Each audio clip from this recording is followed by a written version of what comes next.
শীতের দুপুরে আগুন পোয়াতে গিয়ে অগ্নিদগ্ধ হলেন এক গৃহবধূ। শনিবার ঘটনাটি ঘটেছে উত্তর দিনাজপুর জেলার ইটাহার থানার শুলিয়াপাড়া এলাকায়। পরিজনেরা আহত মহিলাকে প্রথমে ইটাহার গ্রামীণ হাসপাতালে নিয়ে আসে। সেখান থেকে স্থানান্তরিত করা হয় রায়গঞ্জ মেডিকেল কলেজ ও হাসপাতালে। অগ্নিদগ্ধ মহিলার পরিবারের তরফে জানানো হয়েছে, সন্তান প্রসবের পর আশা সরকার শুলিয়াপাড়ায় বাবার বাড়িতে এসেছিলেন বিগত 1 মাস আগে। তার 1 মাসের একটি সন্তান রয়েছে।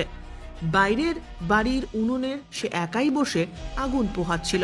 সেই সময় হঠাৎই তার গায়ে আগুন লেগে যায়।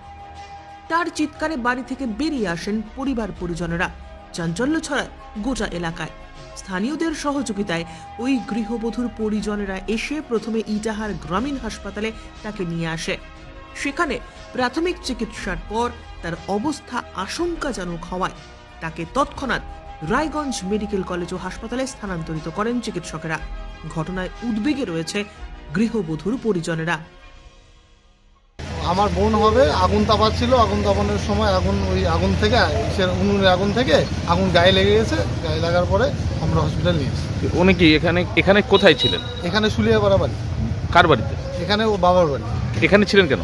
এখানে বাচ্চা হয়েছে, বাচ্চা হওয়ার জন্য বাবার বাড়িতে ছিলেন। হ্যাঁ, বাচ্চা হয়েছে, 1 মাস হলো বাচ্চা হয়েছে। তো এখন কি অবস্থা? এখন তো যা অবস্থা দেখলাম খুব খারাপ অবস্থা। তার জন্য ডাক্তারবাবুরা রেফার করলো রায়গঞ্জে। আপনার কে হয়? আমার বোন হবে। আপনার নাম? গোপাল মণ্ডল। ব্যুরো রিপোর্ট, উত্তরের প্রহরী।